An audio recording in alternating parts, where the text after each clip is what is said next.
Welcome to the Mom Owned and Operated podcast, the podcast about moms and for moms, where we have candid conversations about running a business, raising a family, and remembering ourselves. I'm your host, Rita Suzanne, a single mom of four, digital strategist, and provider of no-nonsense business strategies and tactics.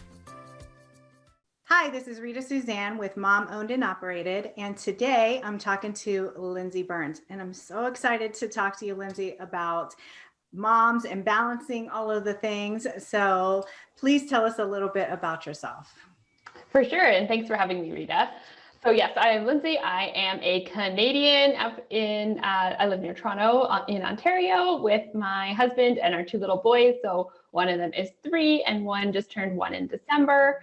They are your typical rambunctious boys. We're entering the phase of trying to keep them from hurting each other all the time. So that's my biggest time commitment these days. I am an elementary school teacher by trade who recently decided that while I was on maternity leave, I should start my own business. So that's why I've ended up here. I have my own business. It's called Life Changing Linds. And that's where I combine my knowledge as an educator with my knowledge that I gained through my master's degree, which is in behavior change and motivation. So I work with busy working moms to help them achieve excellence in their life.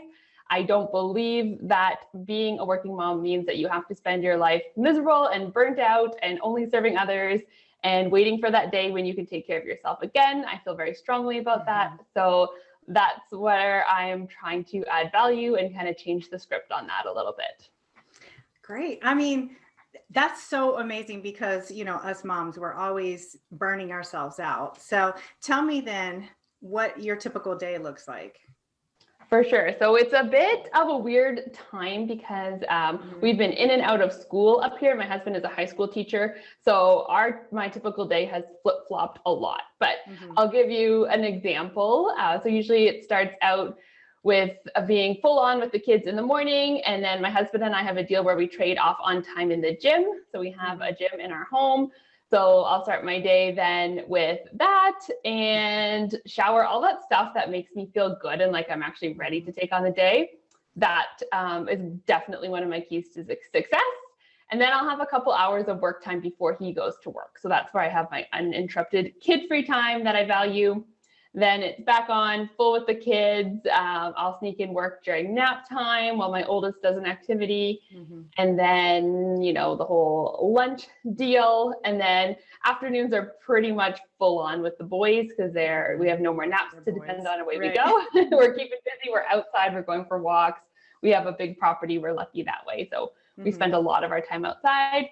And then after the whole bedtime deal is when I get back. I do a lot of my work. I do a lot of my calls with clients in the evening, which actually works out well for me and for them because most of them are, you know, I'm working with working moms. They're busy during the day. They need those evening times or weekend times. So it actually kind of works perfectly that way. And then on the weekend, I try to catch up on whatever I can while my husband's around. So it has been a bit of a weird kind of juggling act at this point, but we're making it work.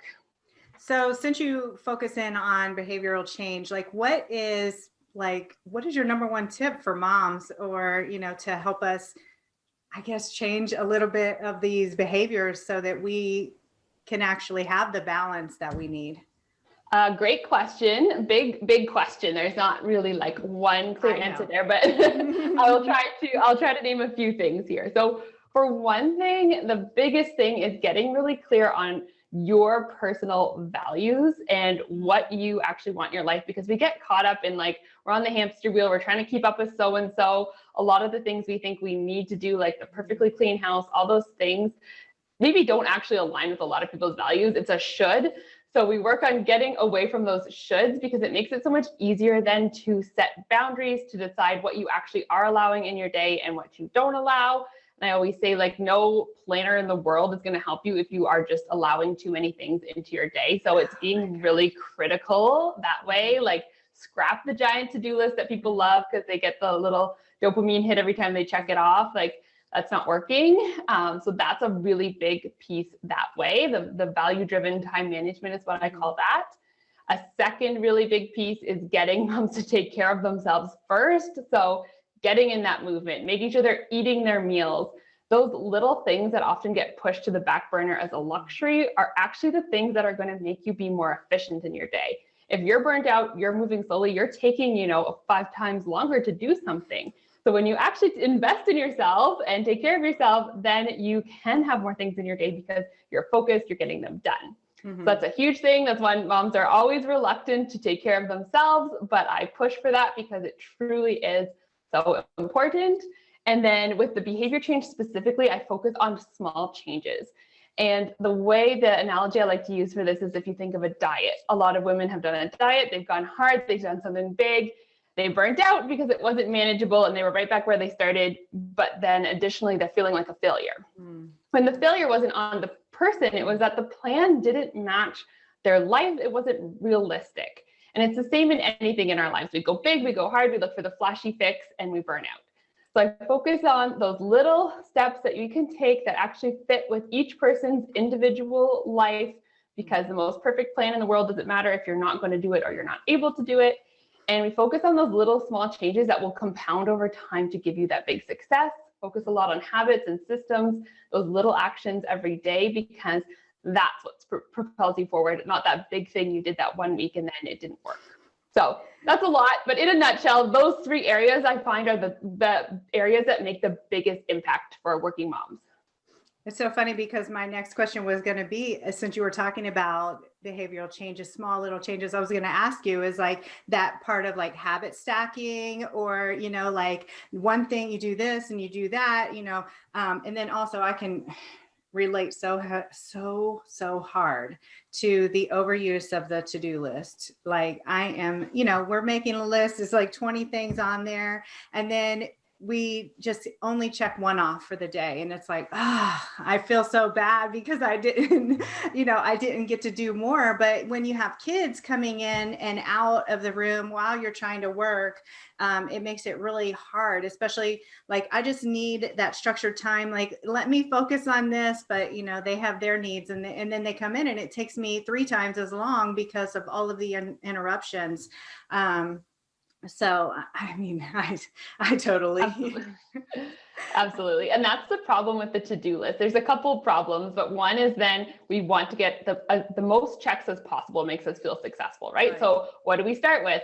Those silly little things at the bottom that aren't actually adding impact to our day because we check more off. So I always say, like, if you need to brain dump on a list, by all means do it, but then you're picking like 1 to 3 things. Those are actually your priorities.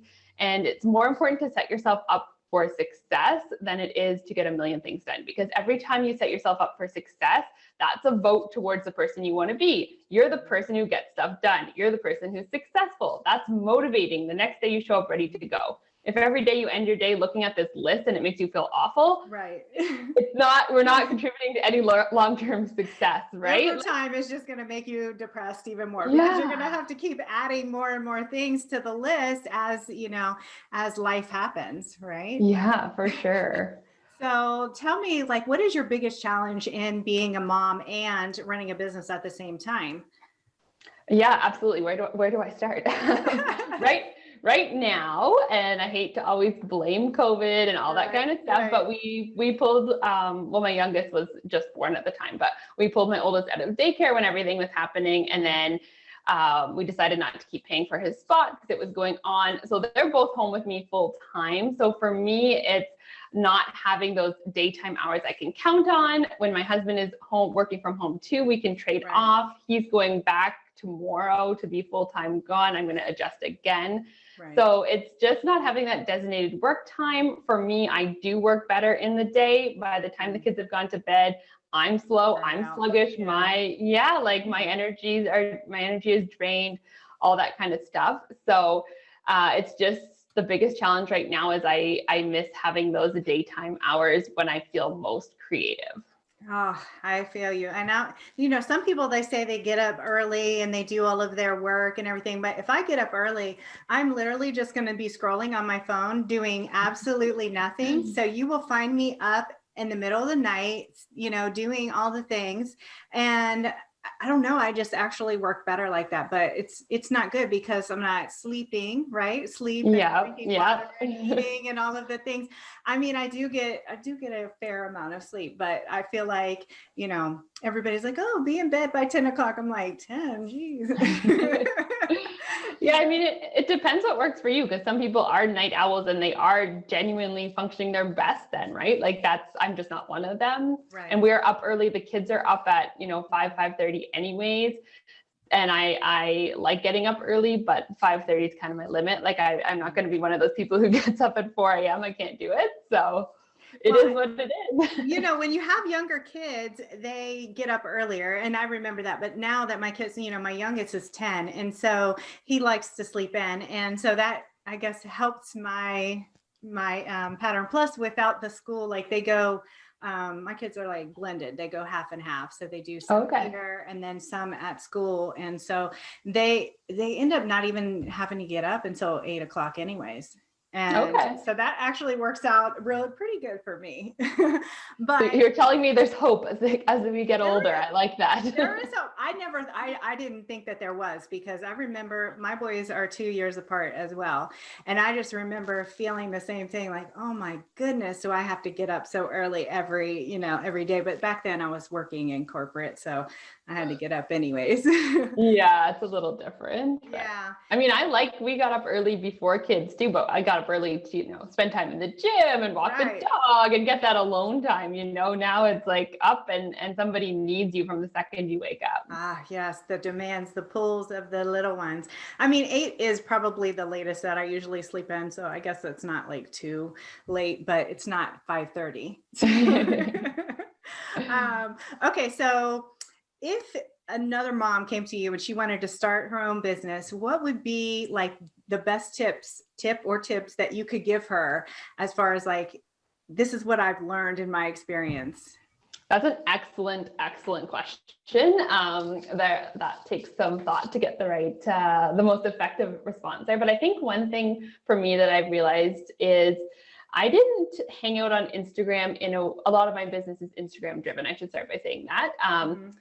And I didn't hang out on there kind of on the business side very much. Like I was strictly a consumer and posting pictures of my kids.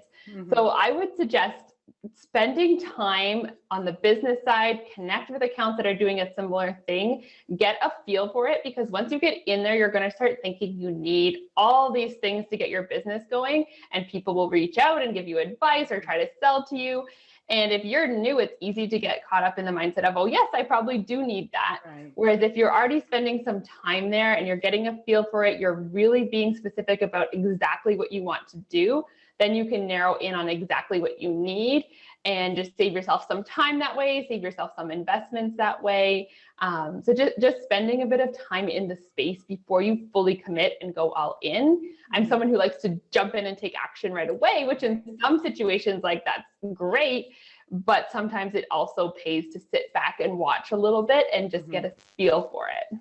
I think that's a good tip, because what I say all the time is that a lot of times we're going to start out in one position, but we're going to pivot to another position. So you're saying the same thing, except, it's just like, be more cautious about what you're doing or what you find to be the most important thing. Because like you said, once you start seeing these other people, you start thinking that this is the priority that you need to be focusing on. Little do you know, it's like, that's only the pretty picture that they're putting up, because running a business is hard, let alone having 2 or more kids, to chase after and manage at the same time, COVID or not, so it's tough. And, I just think, we're all doing the best that we can with what we have right now.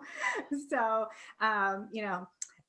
if someone wants to connect with you online, where would we find you? Instagram, right? Yeah, I spend a lot of time on Instagram. I'm trying to branch out a little bit this year, but most of my time is on Instagram. I'm very active there. I'm at Life Changing Linds. My website is lifechanginglinds.com. I'm now expanding into things like YouTube and Pinterest, but I won't send you there yet till I get things spruced up a little bit. Yeah. Well, thank you so much, Lindsay, for joining us. I appreciate you taking the time out of your day and talking to us. Absolutely. It was a pleasure. Thanks for having me. Thank you. And there you have it. I want to encourage you to remember that being a mom who runs her own business is not easy. We all struggle, but just keep moving forward and don't forget to make time for yourself. As moms, we are usually the first thing to go to the bottom of the list. If your business is overwhelming you and you need real solutions, not just some sugar-coated suggestions, apply to work with me at ritasuzanne.com/apply.